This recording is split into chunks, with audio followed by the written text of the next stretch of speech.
Hello, and Minecraft Live just happened, and we finally got to see what the next Minecraft drop is, and it's actually kind of amazing.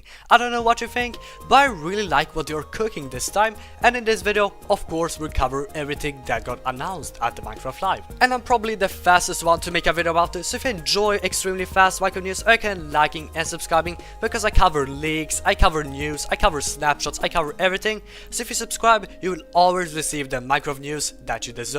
But now, let's start. First of all, the Tiny Takeover is releasing on March 24th, which means that we're only 3 days away from it, and it will release on a Tuesday, which also means that there's a very high possibility that the first snapshot for the next version will release on March 31st, which is also a pretty nice date, but there's also a chance they will release a week after that, because there's an April Fool's snapshot coming the next day. Before I start talking about the drop, they have announced something gigantic, something that people have been waiting for so long. Minecraft Dungeons 2, aka Minecraft Spicewood, is releasing this year.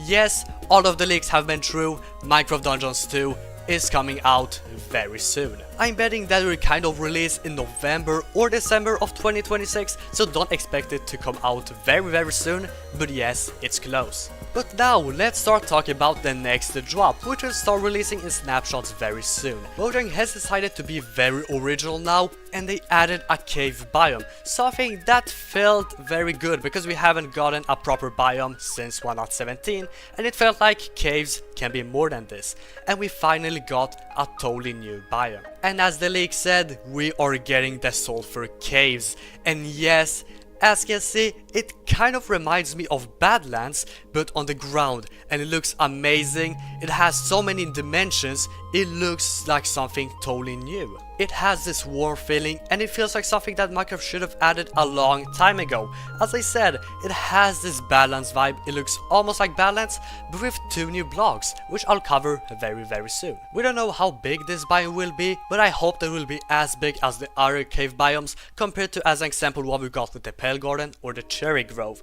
But the most important thing is that we got a new mob from here and 2 new block sets, which is Sulfur and Cinnabar, and as you can see, they got this reddish and yellowish color, which makes building much more cool. Of course, we got wall variants, slabs, stairs, bricks, smooth and chiseled variants, and as an example, the chiseled version of the Cinnabar actually has a spider on it, which makes it pretty interesting. And also, the chiseled variant of Sulfur has the new slime mob that I will talk about very soon, which is also a pretty interesting Easter egg. I don't think that this block will be used that much in building, but as someone that loves these colors, I'll use it in so many ways, and I can't wait to test it out. This biome got inspired by so many lagoons, and as you can see, it also got its own pool, and from the pool there will be some new type of bubbles, and no, we did not get a new type of liquid, but yes, this is a totally new gas.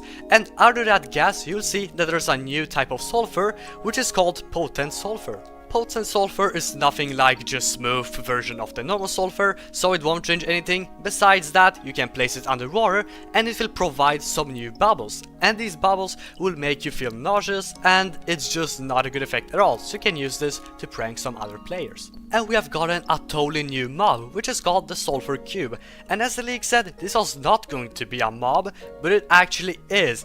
But it's probably one of the most interesting mobs in the game. It's maybe not the most useful for survival and things like that, but if you like multiplayer, you like playing with friends, and you like things like that, you will love this mob. As the teaser said, eating is something that has to do with this cube, and as you can see, it is really cute, but if you give it some type of block, as an example wood or wool, it will just eat it up and absorb it, and as you can see, it kind of becomes the block. When it becomes the block, it stops moving unless it's hit by a player or hit by literally anything, so it kind of becomes a statue with the block absorbed.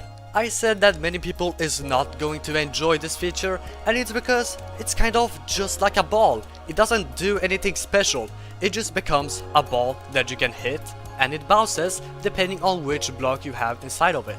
As an example, ice makes it more slidey, and like if you want to play some hockey games, you can use it. As example, wool will make it more floaty, so if you want to have a kind of this floating ball which is easy to hit and easy to fly, you can use wool. As example, metal makes it much harder to hit, and it will just be like a very heavy ball.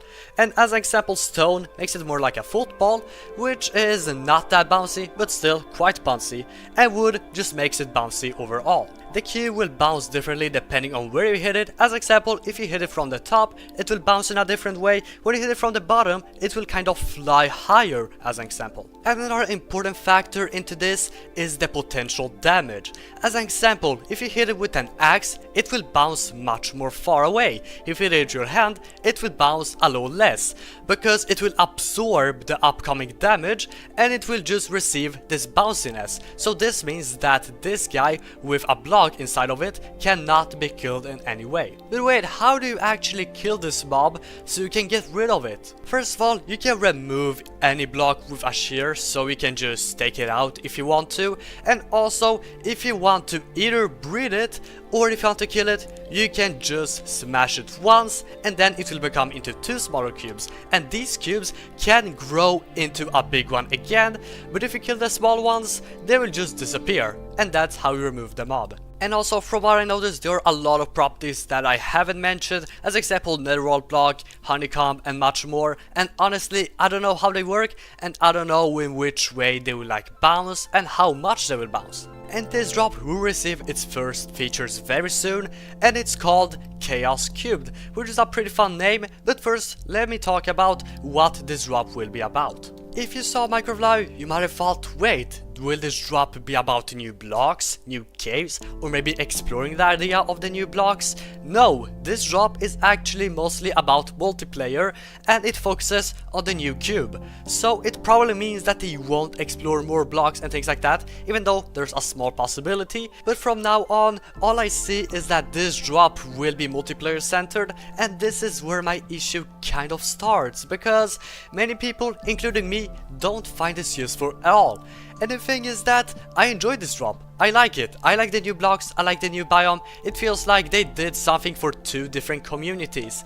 But yeah, for most people, it's just not it. And I kind of understand them, and I believe that I will also have some type of disappointment coming up very soon. But yeah, Tiny Takeover was a disappointing drop, and now we're getting yet another drop, which is great, but it kind of feels disappointing with its team. With all honesty, I would prefer if we got an update that would upgrade the existing features, as example, add a use for the fletching table, upgrade fishing, or just change anything else at all. Even though I enjoy the amount of variation that we are getting in the game, I believe that they should still focus a lot more on upgrading certain things. And still, I believe that this drop can become good.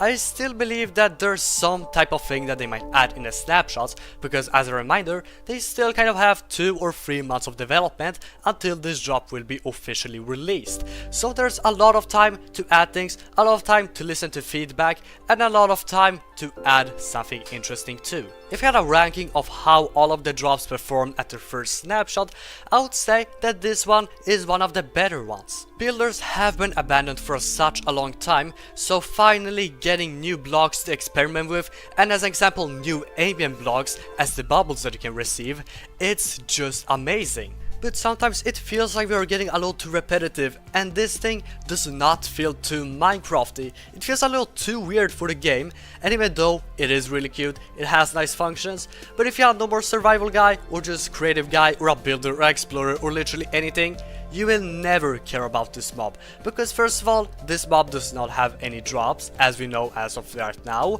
and also, no one will literally kick a bar when they're playing alone. Many people will only use this for the mini games, so if you're a map maker, you will love this, but if you're literally someone else, I don't know, I don't think you like this. And that's everything for this video. Hopefully you enjoyed it, and yeah, as I said, there's not that much to talk about, but there will be some more discussions video coming up very soon, so hopefully you'll be there. Thank you so much, and bye.